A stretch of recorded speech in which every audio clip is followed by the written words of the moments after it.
안녕하세요. 10월 28일 주식 정리해드리는 주정남. 오늘도 시장 정리부터 먼저 시작해보도록 하겠습니다. 자, 일단 들어가기 전 구독과 좋아요 한 번씩만 꼭 눌러주시고요. 지금 어떤 내용들 나오고 있는지 살펴보도록 하자면, 일단 뉴욕 증시 같은 경우에는요, 국채 금리 상승 속 고금리 장기화 우려가 지속됐지만 주요 빅테크들이 올라간 모습이 보여지면서 전체적으로는 혼조로 장이 마감되게 되었습니다. 정확히 핵심이 뭔지를 설명드리도록 하자면, 지금 미국의 경기가 되게 좋아요.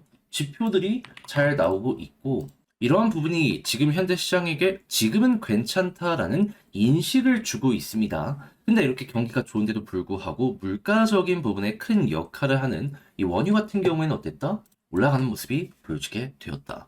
이 중동 불안이나 이런 게 큰 역할을 했다는 걸 알 수가 있긴 한데, 근데 이제 뭐가 됐든지 간에 일단 가격이 안 빠진 게 중요한 거잖아요. 하다 보니까 경기는 좋은데 인플레도 안 꺾이다 보니 금리 인하에 속도를 못 내지 않을까라는 평가를 받게 되는 거고, 그리고 가뜩이나 앞으로 나올 지표에 대한 불안감도 커지다 보니까 좋은 거, 그리고 좀 안 좋은 거, 그리고 또 괜찮다 싶었더니 또 안 좋은 거, 막 이런 게 나오다 보니까 사람들이 혼란스러워하기 시작을 하는 거죠. 그래서 현재 같은 경우에는 이런 내용들이 계속되고 있는데, 근데 이제 중요한 건 무엇이다?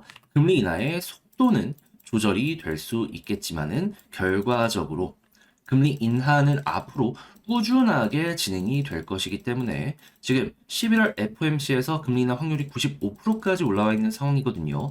중간에 이제 12월, 1월 중에 이제 쉬어가는 구간이 있다라고 하더라도 한번 진행되고, 그리고 한번 쉬어간다라고 해도 그 다음 FOMC에서 확률은 계속 올라가게 될 것이다. 여기에 포커스를 두시고 보시면 될 것 같습니다. 그러니까 잠깐 쉬어가는 구간이 온다라고 하더라도 버티면은 먹는다. 이게 현재 나오고 있는 핵심이다. 이렇게 우리는 정리를 할 수가 있다라는 것이죠. 자, 그리고 이런 상황 속에서 지금 주요 기업들의 실적이 굉장히 잘 나오는 모습이 보여지고 있는데, 그 중에서도 빅테크로 구분이 되는 이 매그니퍼센트, 이 세븐이라고 해가지고 굉장히 강한 7개 기업 주목받는 거 있잖아요. 이들의 지금 주가가 많이 올라가는 모습이 보여지고 있습니다. 그 중에서도 엔비디아는 어떻게 됐다? 한때 전 세계 시가총액 1등에 올라서기도 했었습니다. 물론 고점 찍고 약간 조정이 나오긴 했지만, 하지만 우리가 여기서 핵심으로 짚어야 될 건 뭐다? 올라가는 모습이 한 번이라도 보여지게 되었다. 힘이 없는 게 절대 아니다. 자, 그러면 이 빅테크들의 실적이 앞으로도 좋아지는 모습이 보여지게 된다면 이러한 흐름은 계속될 가능성이 높게 될 것이다. 이를 바탕에 깔고 볼 수가 있겠죠. 자, 그래서 국제유가 WTI 기준 71.78달러로 플러스 2.27% 상승 마감하였고요. 채권은 약세, 달러는 강세, 금 가격은 상승 마감하게 되었습니다.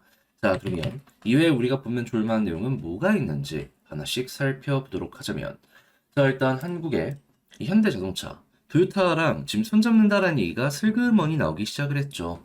지금 모터스포츠 분야에서 협력을 기대한다라는 소식도 나타나게 되었는데, 이는 기술 개발의 협력이 좀 이제 잘 맞물릴 수 있는 이런 쪽으로도 생각을 할 수 있기 때문에 조금 더 높은 부분에서 우리가 평가를 하면서 보는 거 아주 괜찮을 것 같습니다. 그리고 이렇게 두 대기업이 몰리니까 전장 업체들 같은 경우에도 가만히 있을 수 없잖아요. 삼성의 이재용 회장도 여기에 참석해서 어떻게든 협력을 좀 높이려는 이런 모습 보여주고 있는 거 알 수가 있고요. 당연히 이런 상황이라면 전장 관련해서 첨단화, 그리고 일본 쪽의 진출, 여기로도 기대감이 높아지게 될 것이기 때문에 여기에 맞물리는 한국 기업이 있다면은 나름 기대를 하면서 이 역시도 한번 결과가 어떻게 나오는지 보는 거 괜찮을 것 같습니다. 다만 이 전장 쪽이 괜찮다라고 하더라도 반도체가 좋냐? 그건 좀 애매합니다. 일단 AI에 엮여 있는 하이닉스 같은 경우에는 나쁠 게 하나도 없어요. 하지만 하이닉스와 엮이지 않은 기업들 같은 경우에는 지금 무슨 상황이다? 정말 좀 많이 안 좋다. 명암이 확실하게 구분이 되고 있다. 좋은 건 끝도 없이 좋고 안 좋은 건 끝도 없이 안 좋다. 가뜩이나 지금 뭐 메모리 같은 경우에도 중국의 점유율을 많이 뺏기고 있고요. 그리고 한국에서 강점을 가지고 있는 첨단 제품들의 점유율도 떨어지는 모습이 보여지고 있어가지고 아쉬운데, 이렇게 명암이 완전히 갈라지는 모습은 이게 치명적일 수밖에 없는 거죠. 그래서 현재 위치에서 재무제표적으로 좀 안 좋다는 기업은 철저하게 조금 피하시면 좋겠습니다. 자, 그렇다라고 해가지고 기업들이 여기서 가만히 있을 수는 없잖아요. 어떻게든 반전을 위해서 움직이려는 모습이 보여질 텐데, 삼성 같은 경우에는 여기에 맞춰가지고 신제품 출시한다라고 하니까 부품 새롭게 공급하는 업체가 있다면 나름 높게 평가를 하시면서 보시면 좋을 것 같고요. 이외에도 수소라든가 아니면 여기에 이제 엮여 들어가는 뭐 전기차 같은 것에 이 자원, 여기에 대한 테마가 또 한번 올라올 수 있기 때문에 공급망 관련해가지고 여기에 투자를 많이 한 기업이 있다면 뭐 대표적으로 포스코가 있겠죠. 높게 평가를 하면서 이 부분도 다시 한번 떠오르는 거 기대 한번 해보시면 좋겠습니다.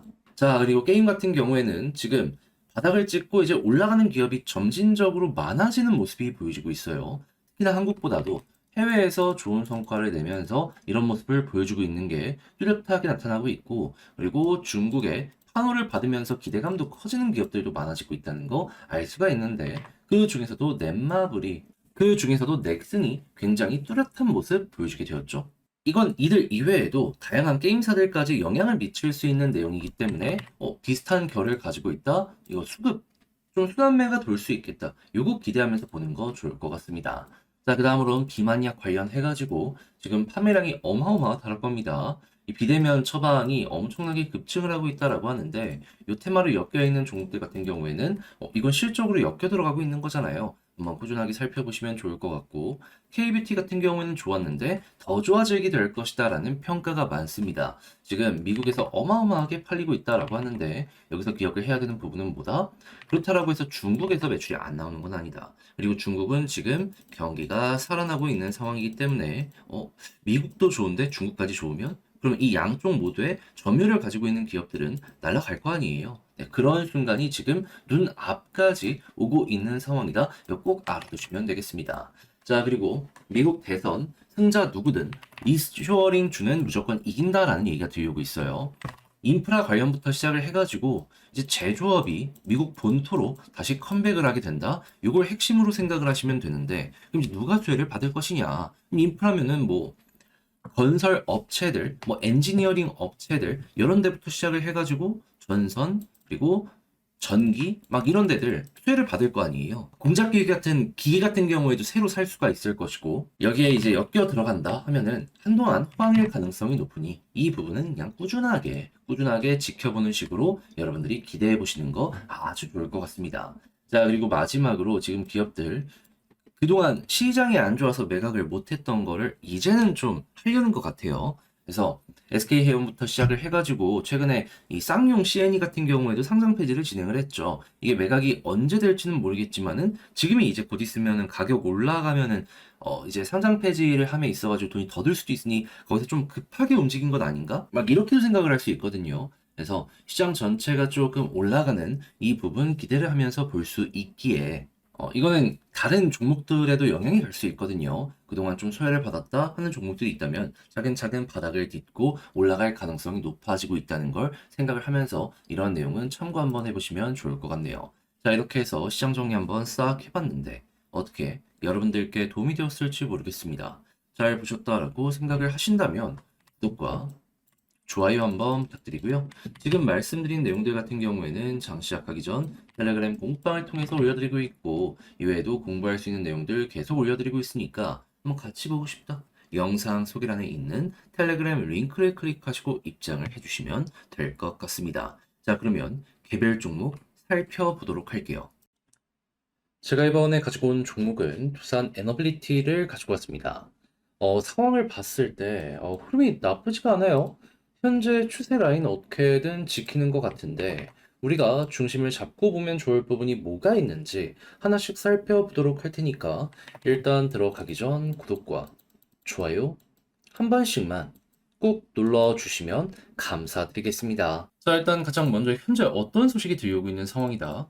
이 두산 같은 경우에는 이 지배 구조 개편 이에 따른 수혜 때문에 수급이 굉장히 많이 들어오는 모습이 보여지고 있습니다. 아니 분명 과거만 하더라도 악재라고 하지 않았냐 할 수 있는데 지금 바뀐 내용을 보잖아요. 그러면 대주주들에게는 좀 그렇게 좋다라고 말은 못하겠죠. 하지만 소액 주주들 그 이외에 일반 투자자를 중심으로 봤을 때에는 지금 호재성으로 바뀌고 있다는 걸 알 수가 있습니다. 대표적으로 로보틱스 같은 경우에는 지금 재무제표가 조금 아쉬운 게 있는데 밥캣이 아래 깔리면서 긍정적으로 바뀌려는 모습 보여주고 있다는 거 하나 볼 수 있고요. 에너빌리티 같은 경우에는 어떻게든 원전 투자를 위해서 여유 자금이 필요했는데 이걸 쪼개내면서 야, 이거 여유가 생기네? 거기에다가 나름 괜찮은 이 로보틱스의 주식도 받을 수 있어? 그러니까 지금 해볼만 하겠다라는 인식이 커지게 되다 보니까는 그게 부산 쪽에서 특히나 로보틱스와 밥캣 쪽에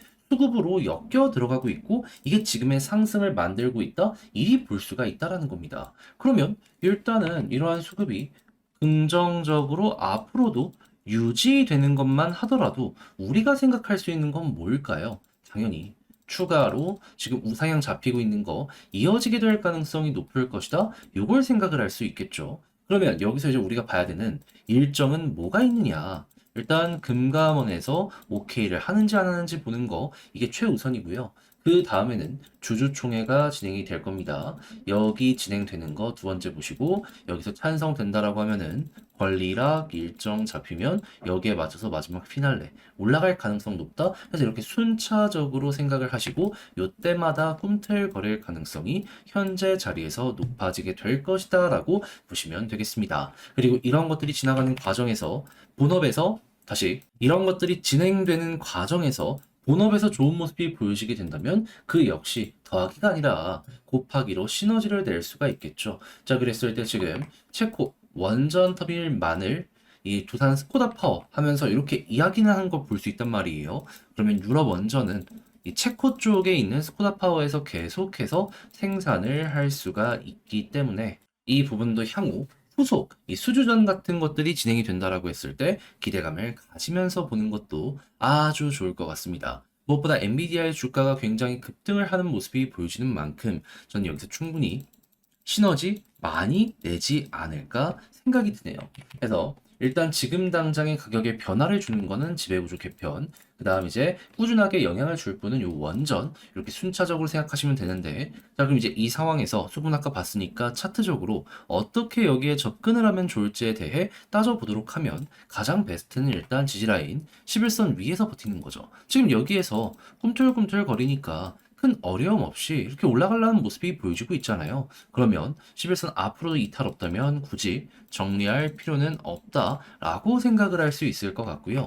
그리고 현재 위치에 여기 볼린저 밴드 상단이 현재 위치에 이 매물대가 개미가 가장 많이 물려있는 자리거든요. 여기를 수화를 완료하고 위에서 버티는 모습이 보여지게 된다면 그러면 수화를 여기서 다 했다면 한 번 더 올리겠다는 신호탄일 수도 있겠네. 그럼 딛고 올라갈 수 있잖아요. 그때 한번 여기서 꿈틀거릴 가능성 높아진다. 요거 보시면 되겠습니다. 그런 상황에서 이제 11선 계속 이렇게 올라왔을 때 여기를 딛고 가느냐 아니면 볼린저 밴드 상단을 돌파하느냐에 따라서 속도가 조금 차이가 날 텐데 빠른 것보다 상단 돌파하는 거. 과거에도 이렇게 돌파하니까 쭉 이렇게 올라갔거든요. 그래서 다이나믹한 움직임이 나올 수 있다라고 보시면 되고요. 만약에 여기를 돌파하지 못했다면 이전에 그랬던 것처럼 이렇게 타고 올라가는 듯한 그림, 볼린저 상단 아래 11선 위에서 우상향, 이 박스를 만들어 갈 수가 있다. 요거 이제 기억을 하시면서 이쪽에 또 한번 반영을 시켜 보시면 될 것 같습니다. 뭐가 됐든지 간에 11선만 일단 위에서 버티게 된다면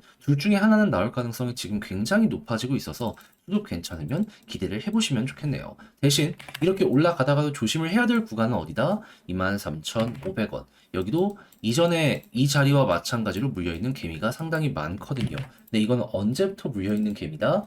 이번에 만약에 여기를 소화하러 간다라고 하면은 많이 아래에서 소화를 했기 때문에 생각 이상으로 쉽게 뚫릴 가능성도 있다? 요렇게 볼 수가 있겠죠. 그래서 만약에 여기 소화까지 잘 된다면 그 위에는 특별하게 여기 악재 구간이네 라고 할 게 전혀 없기 때문에 이 힘만 좋으면 계속해서 우상향 잡히는 식으로 해서 이어지게 될 수가 있지 않을까 생각이 드네요. 해서 이때는 추세 이탈 전까지는 꾸준하게 끌고 가는 식으로 접근을 해보시면 좋을 것 같습니다.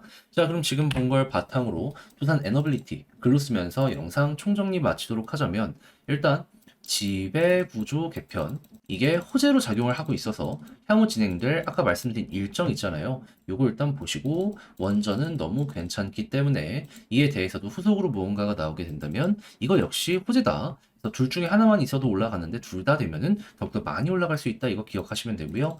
수급은 외국인 위주로 해서 기관 쪽 보시면 되고 지지라인은 11선이 가장 중요하며 올라간다라고 했을 때 현재 매물대를 확실하게 소화한다는 가정하에 만약에 볼린저 밴드 상단을 돌파하면 속도가 빨라지고 여기를 돌파하지 못한다라고 하더라도 11선 위에 있는다면 이 사이에 껴가지고 꾸준하게 우상향하는 거 노려보는 거 괜찮다. 두산 에너빌리티는 이렇게 현재 위치 바라보시면 되겠습니다. 해서 정리를 맞춰봤는데 어떻게 도움이 되었을지 모르겠어요. 괜찮게 보셨으면 좋겠고요. 저는 다음에 더 좋은 영상으로 다시 인사드리겠다라고 말씀드리며 이상 주식 정리해드리는 주정남이었고요.